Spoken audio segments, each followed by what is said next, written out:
Okay, so I'm on my friend's boat, and this is one of the most peaceful places that I ever experienced. Sunset. And I wanted to do a YouTube video here and talk about 5 stages of waking up. And I wanted to give you guys a visual where I am.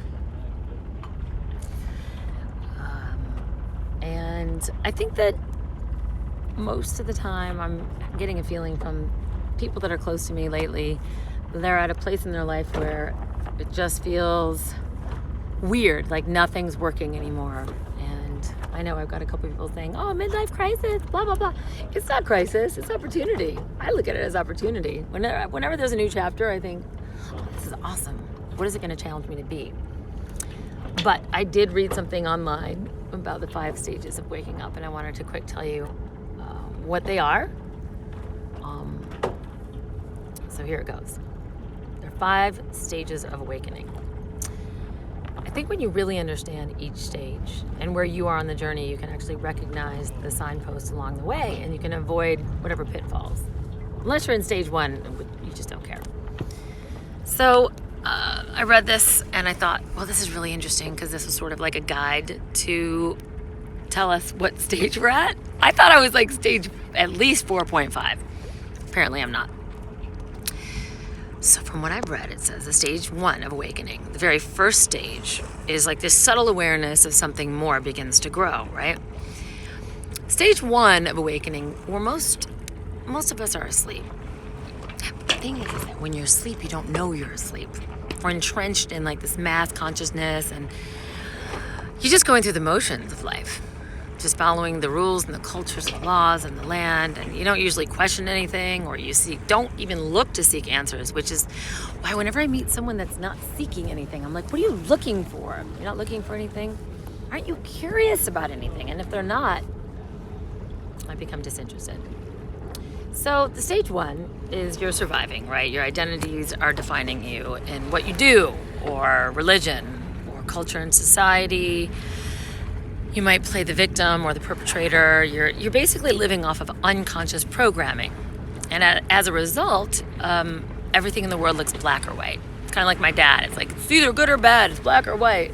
No in between. You can really tell if someone's in stage 1 because the unconscious programming is running you. And I think of what I know about marriage and the diamond ring and why you're supposed to be married and the whole ritual you're supposed to go through, and that I really bought into it so much that I needed to get married to experience what that was like, because I felt like if I didn't, I was not acceptable in my family or society. So that's stage 1. That great desire to fit in and be accepted. And in this stage, it's common to sacrifice whatever needs you have, compromise your values or whatever, just to receive approval and be included in the community, your family, your culture, your business, your religion, whatever. Self-worth is likely to be conditional and attached to the identity or the roles that you play. And then there might be other ways to try to prove that you're worthy. Because basically your ego is running the show. And you believe you are the ego, stage 1. Okay, with little or no awareness that there's a greater part of us other than the ego. In stage 1, happiness is based on externals. Therefore, in order to feel happy, we try to control reality. We try to control other people, places, and experiences. And it's funny because even as I say that, I can see where I do that in my life. Like I'm trying to control the experiences or the conditions because I think I'll be happy when I have more money. I'll be happy if blah, blah, blah, blah.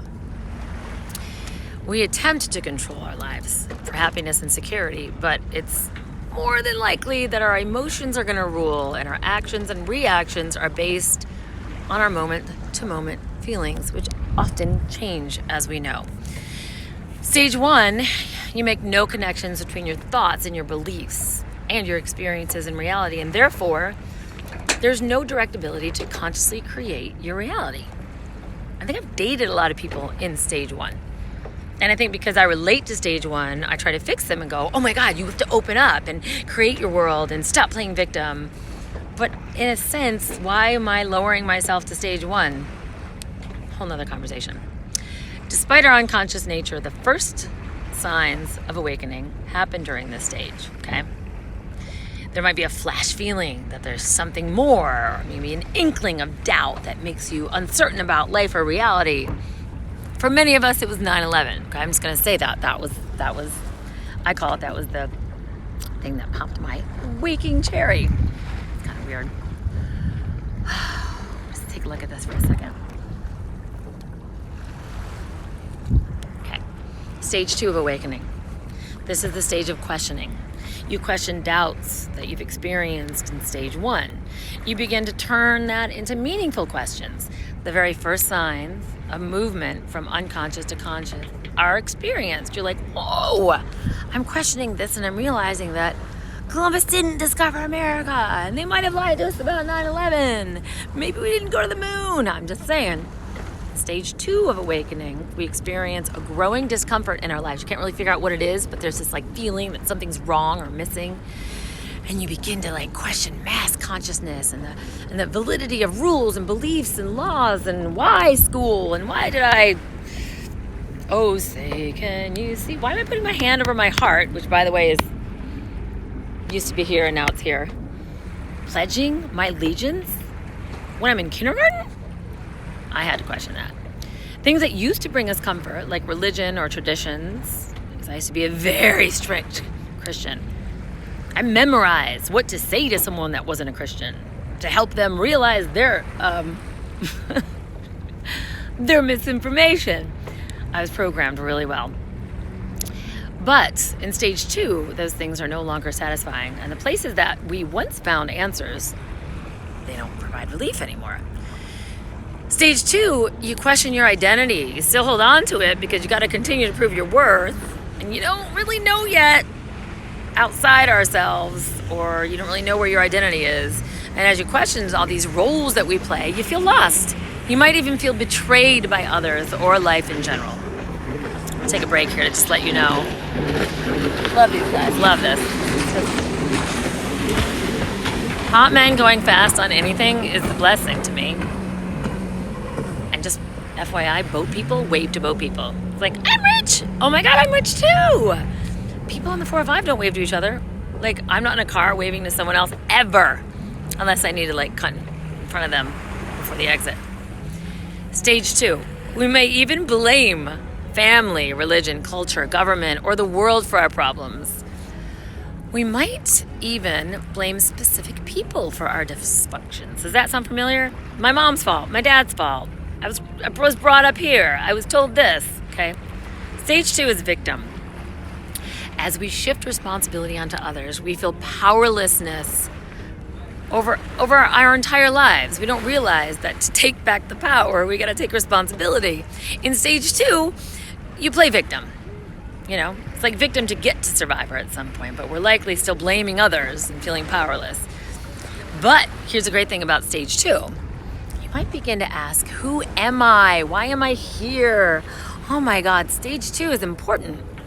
Because although we're searching for answers, we still hold on to certain limiting beliefs that keep us enslaved in the reality that we've known, right? And when we attempt to challenge these beliefs, guess what happens? F-E-A-R. False. What is it? F-E-A. Fear, but false. Fear is false something. Oh, I used to have it. That's how great it is. I don't even remember what fear represents. That's got to be a good sign, right? I'm so past stage 2. Okay. Fear brings us back, and it keeps us asleep a little longer. And that's always what happens in stage 2, because fear is what we're more addicted to our story than anything else. So if anyone asks you why you didn't do something, you instantly go to that story, which is based on fear. Because if your story was not based on fear, it wouldn't be a story, and it would be this, I'm not sure what's going to happen. I'm trusting the universe. That would be your answer. It wouldn't be, I didn't do it because I never got called back. And they never called me in for an interview. Like, you don't have to use that voice, but. So in stage 2, the discomfort with reality and our search for answers makes us experience a lot of confusion. We're overwhelmed, or anxiety, and maybe a little bit of depression. Trying to keep up with our lives, but we're secretly just going through the motions. That was me like 2 years ago. As experienced as we are, And we have a lot of challenges, but those challenges are usually designed to help us wake up. That's what we don't get. When a challenge comes up, we want to go into fear and blame, but those challenges are coming up so that we can choose to move forward. Okay? Tolerable discomfort turns into pain and suffering. But in stage 2, your disempowering beliefs are demonstrated in real situations and relationships, and they're played out. We get our first glimpse of the unconscious programs running our lives, but you still got that desire to fit in and be accepted, and that's going to be stronger than any other desires to free yourself. And although this is the beginning of our internal programs breaking down, we're still trying to prove our worth by demonstrating our importance and seeking approval for our efforts. Look what I did, you guys. I got an award. 3-time Emmy nominated. Don't you know what that means? That means I'm important according to the world's values. I'm married. Don't you think that shows that someone's committed to me for the rest of my life? All that crap. It's bullshit. And it's all program beliefs, and it's stage 2. Okay? In stage 2, you begin to understand that happiness cannot be found in the outside world. That's huge. But you're still going to play the game. You're still going to seek happiness. You're going to still do it with relationships, places, experiences. In stage 2, there can be a lot of emotional triggers. I know a lot of people in stage 2 right now, and they begin to experience trauma or remember past trauma. Their emotions are very strong. They're probably going to be the most fragile in stage 2, right? Because what we do, it pretty much, you're stuck between, you know something more, but you're not there yet. So you don't realize that your issues are coming to the surface to be healed and released, which is the whole reason that we're here. Even though we're beginning to see the world in a whole new light, in stage 2, you're going to still possess black and white thinking. That means if you, anyone watching this video, if you think it's between Republican or Democrat, and there's actually 2, only 2, left wing, right wing, guess what, my friend? Wake up. You're in stage 2. There's no such thing. That's called division. The universe knows there's no division. That's why it's one verse song, one life, one reality. And we're the only species, by the way, since I've studied a little bit about animals, hashtag have a show on ABC about animals. That would be stage 2 for me to tell you that you need to validate me and my knowledge about animals because of my almost award-winning experience with them. I can tell you I've traveled and I've been around species, and we're the only species that purposely divides, okay? There's no reason for it. It's all programming. So, in stage 2, you're not ready to take responsibility for your lives, and therefore you're going to make little or no connection between your thoughts, which are things, and your experience in reality, okay? As the outside world no longer satisfies your hunger, the journey inward is about to begin. Now, I don't know if you're ever going to change to a stage 3, but let me tell you about stage 3. And I don't think that I've actually traveled beyond stage 3. This is the sad part. It's me being honest. Still want to give you like a view of what I'm looking at. In stage 3 of awakening, we begin a journey of introspection. Okay, we go inside. In stage 2, you rebel against the world, and you don't do it with much success, and you're in a lot of pain, and you're still blaming people. But in stage 3, you start to disentangle from the mass. Now, this is what I've been telling people on my YouTube channel for a long time, and people have been relating to me. Some people are like, yeah, that's just you getting older, midlife crisis. No. It's called stage 3. It means that we realize that we have to release the limiting beliefs that we were programmed from little kids, and probably have parents in our family that are still asleep. And we have been programmed by our parents, our teachers, our culture, society, religion, media. And as we release these beliefs, we may experience both grief and relief. If we spent a lifetime imprisoned in beliefs, which most people do, that cause you emotional suffering and physical hardship and loss of happiness, then you may grieve for the life that you never had. And at the same time, for me, it feels like a relief that I'm breaking free from all this limitation that people told me that I know is just not true anymore. As you recognize how asleep you've been in stage 3, you can clearly see that most people we know are still asleep, okay? This is the hardest part about being in stage 3. We try to wake them up. Sometimes we shout at them. I want to tell that whole boat over there, probably asleep. They're probably really happy. They're probably asleep. And I want to say, wake up! Watch, we're going to wave to each other because that's what... Hello, waving. This rich people wave. We're happy. Are you happy? We're happy. See? Listen, the name of the boat's called Medium, and my friend goes, why only medium? Why not large? That's called, someone that's, I don't know, I think that's kind of good. He wanted to ask him that question. I don't think he's going to get an answer right now, but most of the time in stage 3, you try to wake people in your life up, but your attempts are unseen. They start to look at you like you're crazy, and they're met with deaf ears. This is the hardest stage to be in because just like the 2 people that are on the boat with me right now, they look at me like I'm insane when I talk to them about waking up. Right now in stage 3, you think you have your eyes wide open, right? And it's common to experience all this judgment of other people about you, society, and the world. Others feel like you are insane. And they start to judge you. And they defensively respond with their own judgment of us because we're seen as different, weird, and crazy.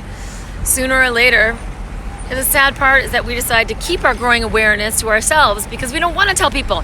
Maybe rationalizing that it's better to be silent is maybe better than be judged. At this point, we don't have a lot of hope that anyone else will wake up. That is where I'm at. We're still focused on everything that is wrong in our lives and in the world, but at the same time, we have resistance to letting it go. The process of letting go is often called the work. And in this stage, stage 3, which I think I'm at, and many of you, we kind of learn to let go, but stage 3 is where we may leave relationships or unsatisfying jobs. Sometimes on purpose, sometimes not, but it's always happening on purpose because your unconscious is very, very much more awake than your conscious. So you may accidentally break up with someone because you'll piss them off or do something, but there's something greater for you. Same thing with unsatisfying jobs, intimate relationships, families, friendships, religions, organizations, anything that disempowers you. You may just disentangle from any roles that you played in life. You reject your past identity, and then there might be a total withdrawal from society, which has happened to me.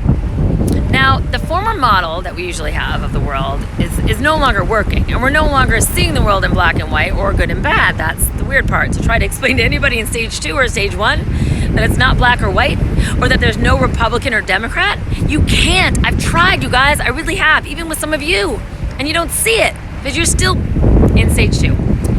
There may be a growing sense that maybe we're all connected, but at the same time, in stage 3, don't we feel completely disconnected from every other human being in our lives? And in many ways, we're faced with the dichotomy of life and existence and what it all means. And the most common attribute of stage 3 is loneliness. In a sea, literally, a sea of billions of people, you may feel like you're the only one awake, which to me is the Mandela effect. I feel like that happened because there's a certain amount of us that are connecting, saying, don't you feel alone? Me too, me too, me too. And none of us can relate to our friends or family, but we find each other on YouTube. That part I haven't figured out. But you feel like no one understands you. You feel like there's no one that you can connect with. And at this point, you might begin to question the questioning. Why are you even here? What's this journey about? What's the point of waking up if you're going to be alone, lonely, and end up leaving a really good job that paid you a lot of money, having this awesome relationship that you left? After all, you might have been unhappy when you were asleep, but at least you had friends, family, and people who cared about you. Now there's just nobody. You consider yourself going back. You wish you could forget about everything, but you can't. So, all you can do is just be part of a family or community, but you can't find them. You can't find normalcy anymore. You don't fit in. You can't forget what you remembered, and despite your loneliness and your desire to fit in, you really wouldn't go back or undo your path even if you could, because once you wake up, you can't go back. So the issues of worthiness often surface, and in this stage 3, which I think I'm in and a lot of you are in, because of the ways in which we once proved our worth, and it didn't work. Nothing works anymore. And because that's no longer available, because we left the job or the situation that we once made us feel worthy, We may try to seek approval, acceptance, or appreciation, or get other emotional needs met by those that are still in our lives, but it doesn't fulfill us, and they're never going to be able to do it because they're not in stage 3. So we're left feeling empty, and even worse, and we're forced to deal with feelings of unworthiness on our own. Our desire to fit in and be accepted is just being drowned by our desire to be free and awake. That's what I feel like. Like, my desire to be awake is way more powerful than anything else. In the quest for answers and relief from emotional pain, we may embark on some sort of spiritual practice as meditation or yoga or mindfulness. If we're not using the practice to avoid something, its purpose is likely to get us somewhere, to accomplish something, to wake up because we feel like we have to do something. In stage 3, we may experience the very first real sense of power. But if the ego claims this power, we're going to have challenging and humbling experiences, which I have. By now in stage 3, we might be able to see the connection between our thoughts, beliefs, and the creation of reality. And as a result, we try to control our thoughts. But that's impossible. And that's the catch-22. Because our old programs are still running. We no longer look outside ourselves for happiness, but we don't really know how to find it within. Peace and freedom may also take precedence over happiness, but we don't really know how to get there. Stage 3 is often the longest stage, often the most challenging stage, but it's also the most important stage to awakening, because this stage is marked by the swing between resistance and letting go, with moments of clarity and enlightenment, but they don't last. It's very common to have multiple experiences of awakening in this stage, and even feel and believe that each one is the final awakening, only to find yourself right back to reality hours, days, or weeks later, with each experience of awakening, the sense of your higher self growing stronger, and then you're unknowingly making room for this real self to emerge in your consciousness and integrate in your life, but you find yourself all of a sudden feeling like things are way worse. I was way happier in stage 1 or 2. I'm just telling you right now, stage 3 is, for me, of the 5 stages, the most common to feel like you're losing yourself and you want to maintain a sense of self, right? But the death of the ego is inevitable. And when the ego loses hold, there's often a realization that there's no point to life. Why are we even here? You know, that can be liberating or depressing. It can be devastating, resulting in hopelessness and despair. Without a point or purpose, we no longer know how to live our lives. Why should I do this? Like, I don't care about being on TV anymore. I don't care about any job. There's like this weird sense that awakening will cost you everything, and yet at the same time, there's a greater sense that something else inside of you is waking up. Stage 4. Ready for this? Stage 4 of awakening, stage of resolution, spiritual awakening, effortlessly experienced in everyday life. This is the stage of resolution where your true self has finally overshadowed your false self or the ego self. The struggle you experienced in the first 3 stages is over. Finally, you experience this deep peace and this knowing of who you really are. You're no longer seeking for answers. This is fondly known as the Eckhart Tolle stage, like the power of now. All your beliefs have been overhauled in the past 2 stages, and the beliefs that remain support your harmony and balance. You've mastered the art of letting go, and you're surrendering to a higher power. You also experience and have access to that inner power that you possess without ego control. Now, doubt has been replaced in your heart with faith and trust. You're able to see and understand your life in such a way that your past and present, it all makes sense. You've forgiven everyone and you've forgiven yourself. Okay, I'm not saying I'm in this stage at all. Unconscious programming has been replaced with consciousness. There are no emotional or mental prisons holding you captive. Wouldn't that be great if we were in that stage? Ugh. You finally take responsibility for your entire life. So you know how anyone's in stage 4? They say, yeah, I'm a little frustrated right now, but I take full responsibility. They're no longer the victim. As you freed yourself, you've freed everyone who you've ever been in contact with or ever judged. You're no longer trying to prove your worth. In stage 4, you know and you own your worth. And as a result, your experience is unconditional self-love. Although you might still be alone on your journey, and I get it, probably still be alone on that journey, you do experience a deep and profound connection to all of life. And that sense of loneliness is literally faded into the oneness. That need and desire and that old paradigm of relationships has shifted, and you're no longer yearning to be normal. Nothing I've ever yearned to be.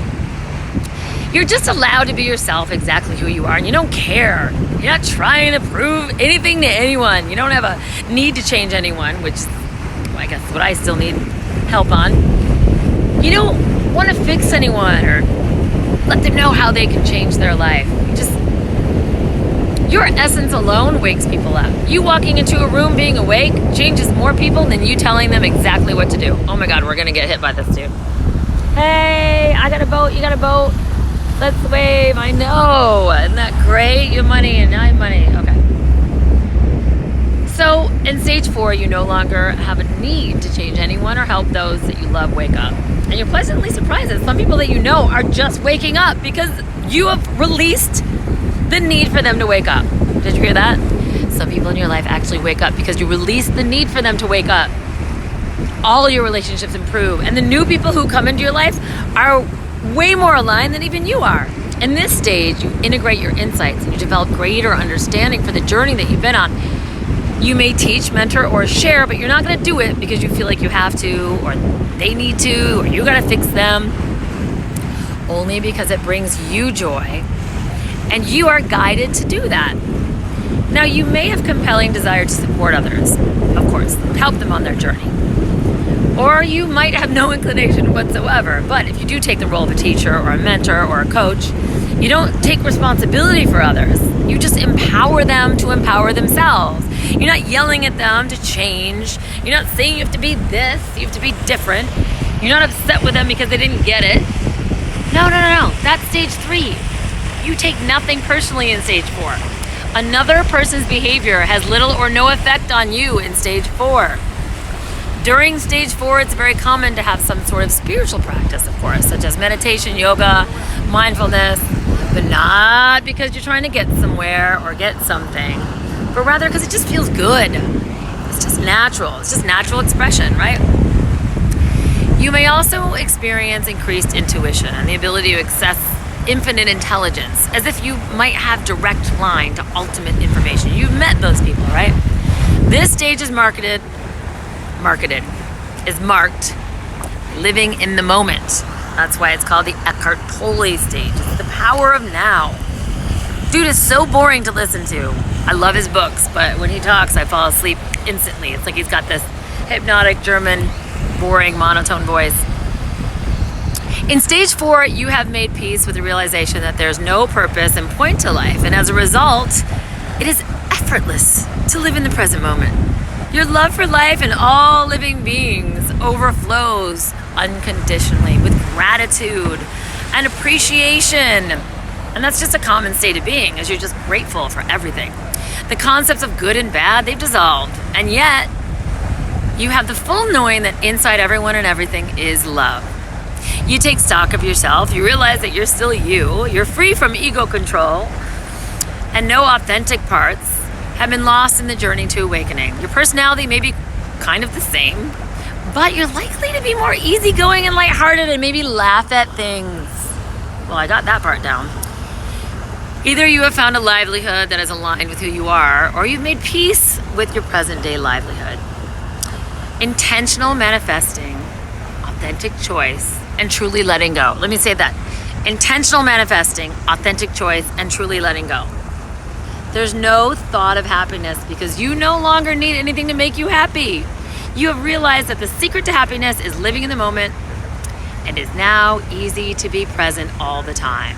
You've learned how to master your thoughts and your beliefs, but surprisingly, you have no desire to change anything in your life.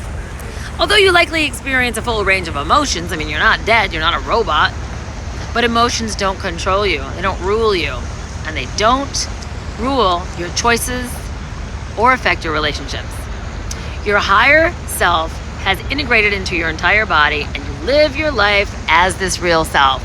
You are finally conscious and you're awake and grateful that your past asleep self had the courage and the tenacity to make this journey. It was worth it. It was worth it a million billion times over. And now, everyone, stage 5. We're almost at the end of this journey.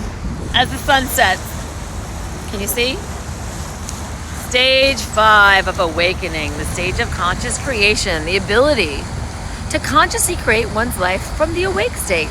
Many people arrive at stage 4 and mistakenly believe it's the final stage of awakening, but it's actually just a bridge to an even greater experience of awakening. In stage 5 of awakening, you experience and deepen all the attributes of stage 4, but you're also stepping into your power as a conscious creator. You now understand that the point and purpose of life can be anything you choose. And you integrate this understanding by consciously choosing the purpose of your life yourself, because that is the point. Work and play merge into one. There's no difference. Work is play is work, and you experience peace and fulfillment equally in both. You no longer do anything out of obligation or need, but instead you're guided through inspiration or pure desire. You experience a direct connection to all of life, and you are inspired to create in a whole new manner. Through intuitive connection with infinite intelligence, that means connecting, meditating, getting direct contact, you might develop new paradigms of community building. You might decide to teach or be a leader. At this stage, you have the ability to attract relationships and form communities that support the betterment of humanity. Not questioning, not fearing, not bringing people together to get angry. Since you've mastered your thoughts and beliefs, you can now consciously create the life you desire, living in the moment while also creating the future. In pure connection with the Prime Creator, you are the channel of expression in all that you do. Whatever stage you might now be experiencing, here's what we need to know, everyone. Can't get it wrong. There's no test to pass. Awakening is a process, just like the caterpillar that awakens as the butterfly. And by the way, you can't force a caterpillar to be further along the journey. I've learned that. When a flower is blooming, you can't force the petals to open or it'll kill the flower. A lot of people ask, how long does each stage take? The time we spend in each stage is not predetermined. I mean, we can move through a stage quicker and easier when we utilize a mindfulness practice of letting go. Letting go is the secret to awakening. That's it. As more and more people awaken, a threshold of awakening will be experienced. The masses will awaken in a much different paradigm than those of us who've already awakened or who are awaking now. The stages of awakening will be less defined, and they might even disappear altogether. There might not even be stages. Oh my gosh, look at this cute little boat. It says she's in charge. Here we go, look at this. I gotta show you this. It's the tiniest, cutest boat I've ever seen. She's in charge. Look at that. That to me is an awesome night. They're just chilling out on a tiny little boat, so she's in charge. Cute. See, we got one half a wave from them. Here's the deal, guys. Reclaiming your infinite power means discovering who you are and having the courage to express the real you. Discovering your real, powerful self is kind of a prerequisite for experiencing freedom, peace, love, and abundance, and everything you ever wanted or desired. You are the answer to every question you ever asked. That's it.